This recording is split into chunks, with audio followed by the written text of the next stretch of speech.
Obviously, I'm not that dressed up, and it's not that I don't care, it's not that I'm lazy, it's not that I just rolled out of bed. It's actually something that I would wear to guard practice. So my presentation is actually going to be about color guard. You can't be successful in any sort of athletic activity in jeans. So this would be something I wear to normal practice. So I'll tell you guys a little bit about me. Obviously, I'm Samantha Falsetta. I'm going to tell you a little bit about my guard career. I started out my freshman winter competing with college kids because Central's winter program got cut. So we joined with them, and we got to compete against other college teams, and we didn't do so well. It was a little discouraging, and went into my fall season not feeling welcome, and I didn't like it that much, but I stuck through it, and I'm really glad that I did. Now my senior year, in my 7th season, we're going to state finals. We're doing really well this year. We got 3rd place. We are the first Mount Pleasant team to medal at state finals. And that was the best feeling in the entire world. And I really want to give other people the chance to feel that, to feel that satisfaction. There's my word. And the problem is, if we don't get enough people this fall, they're going to cut the winter program. By cutting the winter program, you don't get medals. You don't get more people. So that's the problem. I'm going to start by telling you guys a little bit about some stereotypes, because there are a lot. For starters, it's for girls that are looking for an easy extracurricular activity. It is not that easy. You are running around a football field for 7 minutes straight, spinning flags, rifles, and sabers. It's not as easy as it looks. Okay? Any boy that joins is seen as homosexual because you're out there dancing, and that looks really girly. And it's really not. We've had 2 boys come through that I have competed with. They're straight. Putting that out there. And then since it is part of the marching band, anyone that joins as a nerd or a geek, and I'm not going to say that's not true, but not all of us, not all of us are like that. There are some that hang out with different groups that are sporty.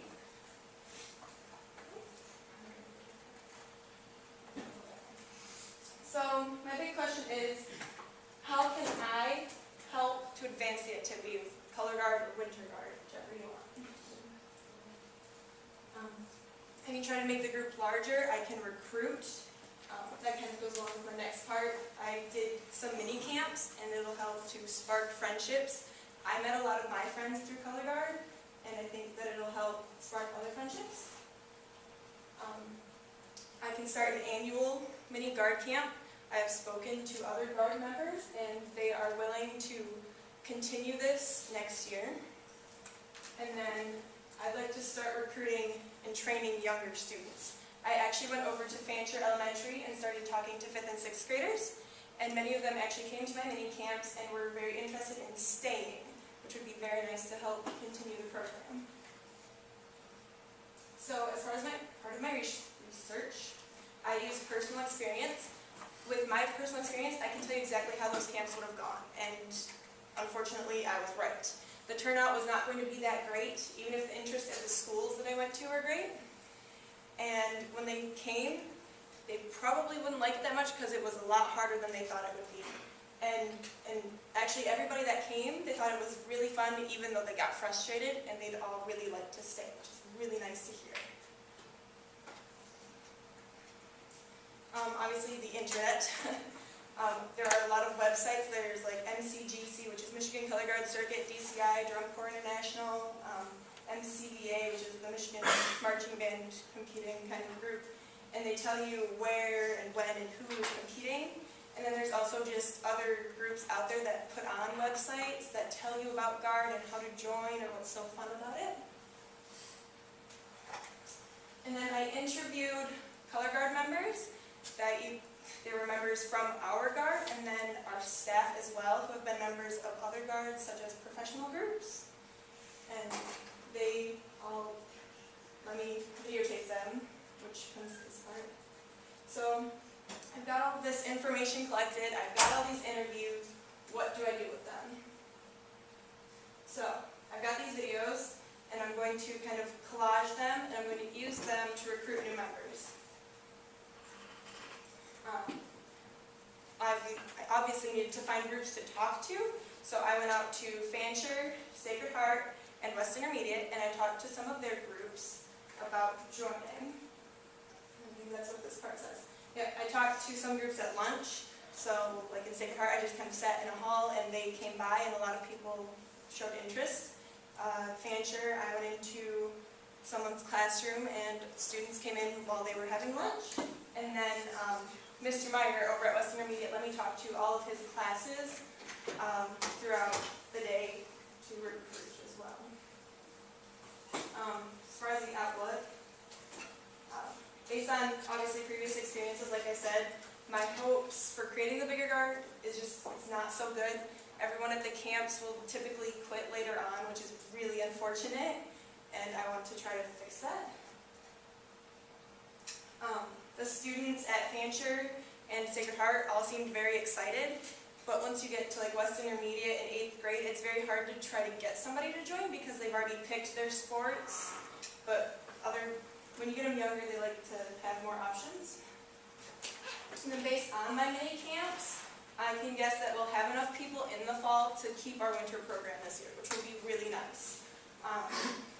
And then even though there were a lot of 5th and 6th graders, they can't actually join this year, but they are interested in joining when they can, which will be about 7th, 8th grade, which will be really nice to, push it forward, and then they can convince their friends to join too.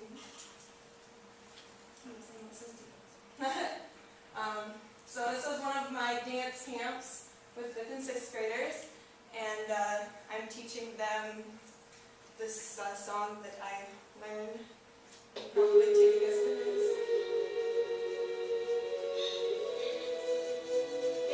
You'll hear my voice kind of giving them pointers.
And this one, if any of you have ever seen Gaga, it's the Bad Romance dance that I taught them.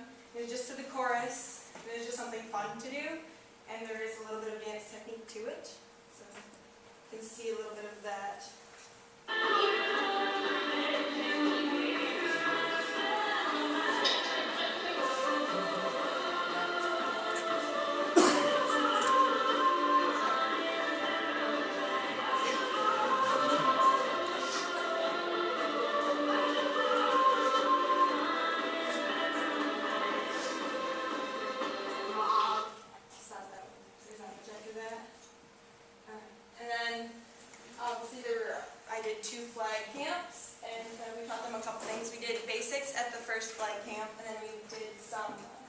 Actual routine things that we've done before.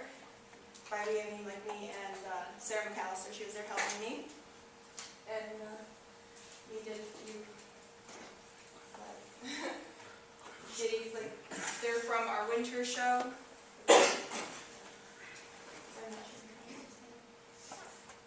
And so to the results. So through the camps, I sparked interest to try to keep the group alive, to try to keep it thriving, and I'm really hoping that those 5th and 6th graders that came will stay. There will be at least 11 people. We need 11 people to keep our weapon line this fall. We also need 11 people to move into the winter program. So as long as we have our weapon line, we have our winter program. So we just need that 11 people, and I'm pretty sure we're pushing out about 14 right now.